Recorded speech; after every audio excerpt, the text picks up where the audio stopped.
Yes, hi there. These comments, I'm going to just use your initials, IF, and let's take a look at your email. You had in the title of the email, it said, I need your help in my problem. So you said, I need your help in my main problem, listening. When I listen to any lecture, I usually lose focus in, and that's also making difficult for me to take notes while I'm listening at the same time. I'm very upset about that. I hope you can help me deal with it. So this is a problem. I understand where you're coming from, and unfortunately during the TOEFL you have the listening section, you have listening passages during the speaking, and you have listening passages during the writing part of the test. So first of all, with the listening section, you want to make sure when you're listening, the focus is you need to identify what you think the main point is, the thesis, the topic statement. Now once you know the topic statement, that's how you focus. Then you try to determine which of the supporting points most directly connect to that topic. And then that helps you in terms of your note taking, because now you're trying to separate, I think, the most important points from the least important points. Right? Now with the speaking section, you want to make sure when you're taking your notes, IF, is take a sheet of paper and typically draw a line down the middle. On one side put the reading passage, on the other side put the lecture or the conversation. Especially this applies, I think, during integrated speaking task number 3 and also number 4.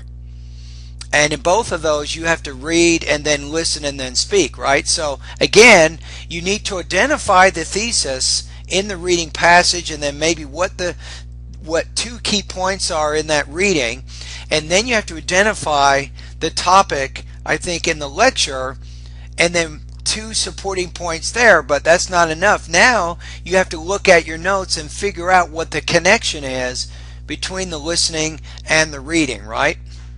So in a similar fashion, during the writing section, you know, during the integrated writing task, what's going to happen is the reading passage will bring up 3 points.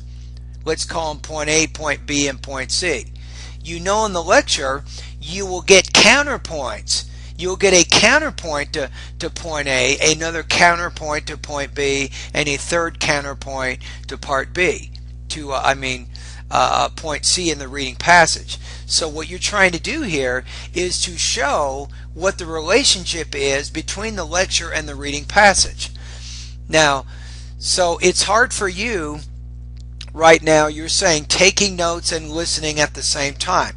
The good thing is you've identified that this is a problem, right? So you know you want to work on it, and that's your first step. Your first step is realizing what your problems are, and then the second step is doing practice exercises to solve those problems, which is what you want to do.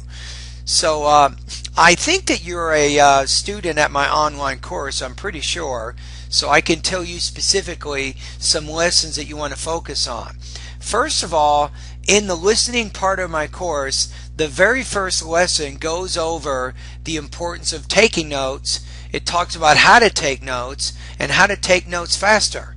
So it's listening, lesson number 1. So you want to definitely take some time to focus on that and go through that lesson. Now, in addition to that, take those ideas and you can now apply them as you go through all of the listening practice tests. Excuse me. You can apply what you've learned in that listening lesson, and you can do that as you go through all of my 40 listening practice tests. Now also, I have 40 different integrated writing practice tests. I don't know if you know that, but I have 43 different integrated writing practice tests, all of which have a 3 or 4 minute lecture in them also. So as you're practicing your integrated writing skills, you'll also be practicing your listening and your note taking. Now, I can tell a little bit here from reading your email that you do have some language issues that you're trying to solve, right? For example, you say, when I listen to any lecture, I usually lose focusing in. A native speaker wouldn't say that. A native speaker would say, I usually lose focus. That's it. Then you say, and that's also making, a native speaker would say, making it difficult for me to take notes while I'm listening at the same time, not in. Now, because you are having some of these grammatical issues, that's also interfering probably in your listening, because it means that you need to continue to develop your academic English proficiency. And one of the things that you can do right now that will begin to help you solve some of these problems is continue to improve your vocabulary usage. And that also helps you to eliminate some of the problems you might be having when you're writing and when you're speaking. The vocabulary section of my course, IF, it has lessons and practice tests to help you learn over 1,700 words. I even have the audio files of all of those words so you can know how they are pronounced. And that's also going to improve your listening, because you improve your vocabulary and the pronunciation of those vocabulary words. So as you start hearing those words in lectures, you will recognize them more. All right, now in addition to that, and so far I've given you some suggestions of going through my listening practice test.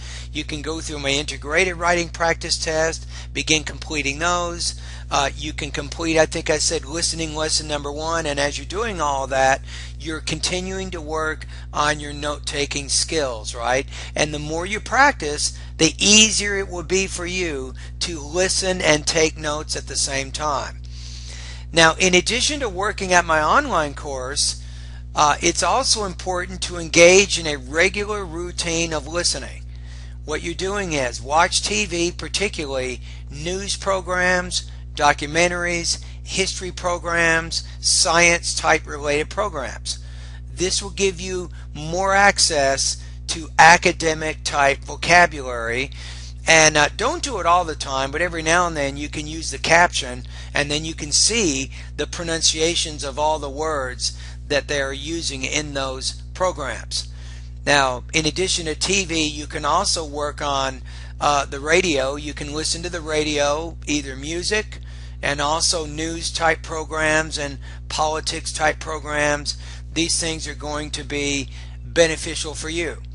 So to conclude this particular video, you have to really make a concerted effort on many levels to begin improving the problems that you're having. And remember, as you advance your English proficiency, believe it or not, as your vocabulary gets better, as your pronunciation gets better, as you improve your grammar, as you work on your reading, listening, writing, and speaking skills, as you begin to improve in those proficiencies, guess what? The problems that you're talking about right here, they will diminish a lot.